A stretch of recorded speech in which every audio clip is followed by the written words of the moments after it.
Tube Tamil வணக்கம். America Iran பேச்சுவார்த்தை முறிவடைந்தது.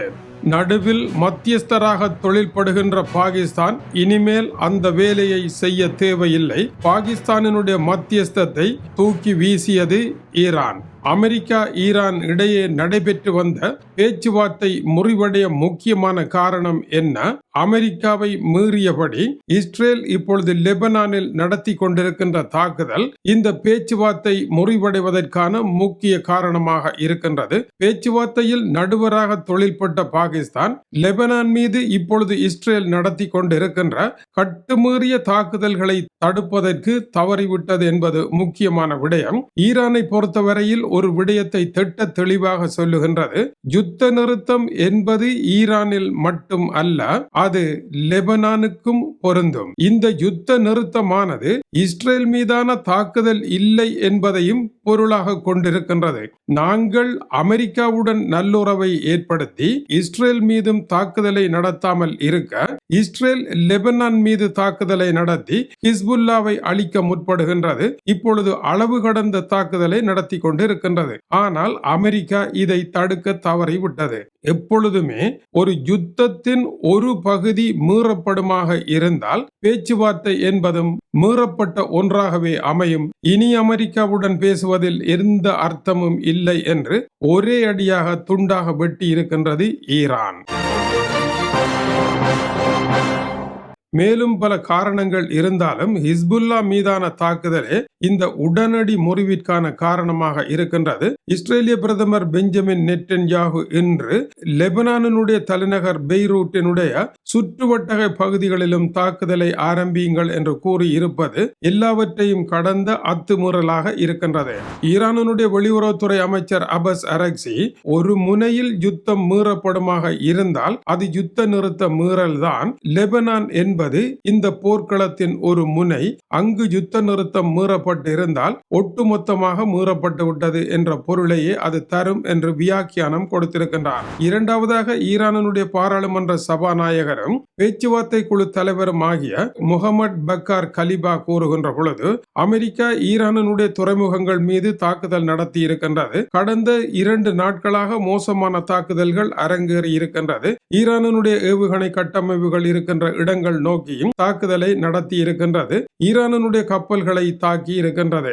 லெபனானில் பேரழிவு போர் நடைபெறுகின்றது. இவ்வளவையும் மடியில் சுமந்தபடி அமைதி என்று பேசுவதற்கு எதுவும் இல்லை என்று குறிப்பிட்டிருக்கின்றார். அதேவேளை ராஜதந்திர செயற்பாடுகளை இஸ்ரேலும் அமெரிக்காவும் வேண்டுமென்றே முறிவடைய செய்கின்றார்கள் என்று ஈரானுடைய வெளியுறவுத்துறை பேச்சாளர் இஸ்மாயில் பக்காய் கூறியிருக்கின்றார். இந்த பேச்சுக்கள் தாமதமடையவும் பின்னேற்றமடையவும் முக்கியமான காரணங்களை பக்காய் 1-2 அடுக்கி செல்லுகின்றார். முதலாவது, தொடக்கத்தில் இருந்தே அமெரிக்கா மீது தங்களுக்கு சந்தேகம் இருந்ததாகவும் அவர்களுடைய ஒவ்வொரு பேச்சும் நடவடிக்கையும் அவநம்பிக்கைக்கு உரியதாகவே இருந்ததாகவும் சுட்டிக்காட்டுகின்றார். இரண்டாவது, இந்த பேச்சுவார்த்தையை ஆரம்பித்த பொழுது என்னென்ன அவநம்பிக்கைகள் இருந்ததோ அதே நிலையில் எந்தவித மாற்றமும் இல்லாமல் இப்பொழுதும் தமக்கு அதே அவநம்பிக்கை தான் நிலவுவதாகவும், அமெரிக்காவிற்கு சரியான ஒரு சந்தர்ப்பம் கிடைக்குமாக இருந்தால் இந்த ஒப்பந்தத்தை மீறி அவர்கள் போர்க்களத்தில் குதிப்பதற்கு தயாராகி விடுவார்கள். அதற்கான நிலைமை சரியாக இல்லாதபடியால் தான் இப்படி நடக்கின்றார்கள் என்ற சந்தேகம் அவர்களிடம் இருக்கின்றது. மூன்றாவது, அமெரிக்காவிடம் நிலையான கொள்கை ஒன்று இல்லை. தமது கோரிக்கைகளை தொடர்ந்து அவர்கள் மாற்றிக்கொண்டு இருப்பது இந்த பேச்சுவார்த்தையை முறிப்பதற்கான ஒரு நாடகமாகவே இருக்கின்றது. மேலும் அவர்கள் நிபந்தனைகளை திடீரென மாற்றுகின்ற பொழுது அது ஒன்றுக்கு ஒன்று தொடர்பில்லாத ஏறு மாறானதாக இருக்கின்றது. இதன் மூலமாக ஈரானை குழப்பத்தில் ஆழ்த்துவது அவர்களுடைய ஒரு கொள்கையாக இருக்கின்றது. இதை ஏற்றுக்கொள்ள முடியாது. இதற்கு ஒரே மருந்து இவர்களுடன் பேசுவதை நிறுத்துவதுதான். பேச்சுவார்த்தை என்பதை தவறான ஒரு முறையில் அவர்கள் பயன்படுத்துகின்றார்கள் என்பதை இஸ்மாயில் பக்காயினுடைய குறிப்பு காட்டுகின்றது. நான்காவதாக அவர் குறிப்பிடுகின்றார், லெபனானில் இஸ்ரேல் நடத்தும் தாக்குதலை தனியே பிரித்து பார்க்க முடியாது.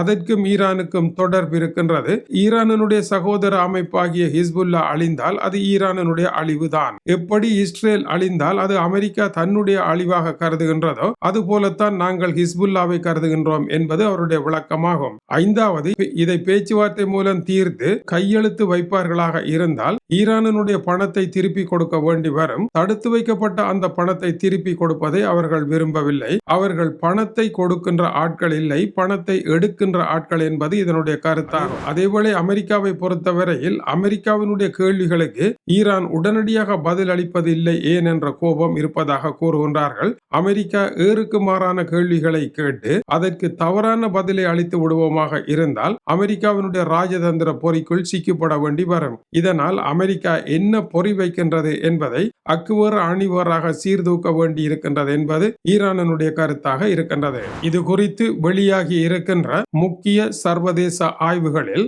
முதலாவது 3 மாத காலமாக நீடிக்கின்ற இந்த போரானது டொனால்ட் ட்ரம்பினுடைய வெளிநாட்டு கொள்கை என்ன, போரியல் கொள்கை என்ன என்பதற்கான தெளிவான விளக்கத்தை தந்திருக்கின்றது. அவர் முன்னர் எழுதிய the art of the deal என்கின்ற ஒரு புத்தகம் மிக முக்கியமானது. வியாபார கலை என்கின்ற புத்தகமாகும். இந்த புத்தகத்தையே அவர் அமெரிக்காவினுடைய அரசியல் கொள்கையாக கடைபிடிக்கின்றார். முதலாவது, மற்றவர் பார்வையை தன் பக்கமாக இழுத்தல். இரண்டாவது, தற்காலிகமாக ஒரு வேகத்தை கூட்டுதல். அது உண்மை வேகம் அல்ல, தொடர்ந்து அதே வேகத்தில் ஓடுவது சாத்தியமும் இல்லை. அப்படி ஒரு வேகத்தில் ஓட வேண்டும். மூன்றாவது, நடக்க முடியாத மாய கதைகளை நடத்தியபடியே தாம் அடைய வேண்டிய இலக்கையும் அடைய வேண்டிய பணத்தையும் லாபத்தையும் தங்கள் பாக்கெட்டில் போட்டு எதிரிக்கு ஒன்றுமே இல்லாமல் கணக்கை முடித்து விட வேண்டும். இதுதான் இப்பொழுது நடைபெற்றுக் கொண்டிருக்கின்றது. இவருடைய இந்த அரசியல் கொள்கை நீண்ட காலத்திற்கு உலக ராஜதந்திர விவகாரத்தில் பெரும் பாதிப்பை ஏற்படுத்த போகின்றது என்று புதுடில்லியில் இருந்து அரசியல் நிபுணர் பேராசிரியர் பிரம்மா செல்லானி வெளியிட்ட கருத்துக்கள் வந்திருக்கின்றன. அவர் குறிப்பிடுகின்றார், டொனால்ட் ட்ரம்ப் ராஜதந்திரத்தை ஒரு பேச்சுவார்த்தைக்குரிய பாதையாக பார்க்காமல், அமைதியை தேடும் பாதையாக பார்க்காமல், எதிரியை ஏமாற்றுவதற்கான ஒரு மாய கருவியாக நினைத்து அதை பயன்படுத்துகின்றார். எனவே பேச்சுவார்த்தை என்பதனுடைய தார்மீக முள்ளந்தண்டை அவர் இழுத்தெடுத்து விட்டு வந்திருக்கின்றார். அமெரிக்காவில் கூட அவர் ஒரு ஒழுங்கான நிலையை ஏற்படுத்தவில்லை. அமெரிக்காவில் ராணுவ தாக்குதலே முக்கியமானது என்கின்ற கடும்போக்கு பிரிவு, பொருளாதார தேர்தலே முக்கியம் என்பது இரண்டாவது பிரிவு, மூன்றாவது டொனால்ட் ட்ரம்பின் மனோநிலைக்கு ஏற்ப அன்றாடம் நடைபெறுகின்ற காட்சிகள், நான்காவது டொனால்ட் ட்ரம்பினுடைய ஆடு புல்மேவது போன்ற நடவடிக்கைகளினால் 50,000 படைகள் மத்திய கிழக்கில் மனங்குழம்பிய நிலையில் இருக்கின்றார்கள். அடுத்தபடியாக 24 மணி நேரங்களில் கப்பல்களுக்கு பாதுகாப்பு என்று அதை இல்லாமல் செய்தது. ஆபிரகாம் ஒப்பந்தத்தை ஏற்றுக்கொள்ளுங்கள் என்று கூறி அதை மறந்து போனது. தானே திடீரென தாக்குதலுக்கு உத்தரவு போடுவது என்று இந்த பலவிதமான குழப்பங்களை அவர் ஏற்படுத்துவதற்கான காரணம் the art of the deal என்கின்ற புத்தகத்தில் எதிரியை குழப்பமடைய செய்து அவனுடைய பாக்கெட்டில் இருப்பதை உருவி விடுவது என்கின்ற அந்த கருத்து காணப்படுகின்றது. இதற்கு பிரம்மா செல்லானி கூறுகின்ற விளக்கம், ராஜதந்திரம் போர் இரண்டையும் தனித்தனியாக நோக்க வேண்டுமே அல்லாது இரண்டையும் கலத்தல் கூடாது. டொனால்ட் ட்ரம்ப் இரண்டையும் கலக்கின்றார். எதிரியை குழப்பும் வஞ்சகமான ஏமாற்று வித்தை இது உலகளாவிய புதிய ராணுவ கோட்பாட்டை உருவாக்குவதற்கு காரணமாக இருக்க போகின்றது. ஒரு நாடு ராஜதந்திரத்தை முன்னெடுக்க அந்த நாட்டிற்கு நம்பகத்தன்மை வேண்டும். ஓர் உலக பேரரசு தற்காலிகமாக எதிரிகளை ஏமாற்றினால் அந்த ஏமாற்றத்தில் இருந்து அவர்கள் மீண்டெழுந்து வந்து விடுவார்கள். ஆனால் நீடித்த கால அடிப்படையில் அந்த வல்லரசு நம்பிக்கை இழந்த ஒரு வல்லரசாக போய்விடும். அதன் பின்னர் அந்த வல்லரசினால் மீண்டெழுந்து வரவே முடியாமல் போய்விடும். இதுதான் டொனால்ட் ட்ரம்ப் நடத்துகின்ற ராஜதந்திரத்தின் மிகப்பெரிய தப்பிதமாக இருக்கின்றது. இந்த தப்பு தாளம் அமெரிக்காவிற்கு பாதகமாக அமையும் என்று சுட்டிக்காட்டுகின்றார். அதனுடைய விளைவு ராஜதந்திரம் பாவிக்க வேண்டிய இடத்தில் போரையும், போரை பாவிக்க வேண்டிய இடத்தில் ராஜதந்திரத்தை மாற்றி வைத்த இந்த கொள்கையானது தொடர்ந்து கடைபிடிக்க முடியாது என்று கத்தரிக்கோலால் வெட்டி இரண்டாக அறுத்திருக்கின்றது தொடர்பை ஈரான். இதுதான் நடந்து முடிந்திருக்கின்ற விடயமாகும். மேலும் பல முக்கிய செய்திகள் வந்திருக்கின்றன, இணைந்திருங்கள். இது டியூப் தமிழனுடைய உலக செய்திகளுக்காக டென்மார்க்கில் இருந்து கீசே துறை. வணக்கம் உறவுகளே.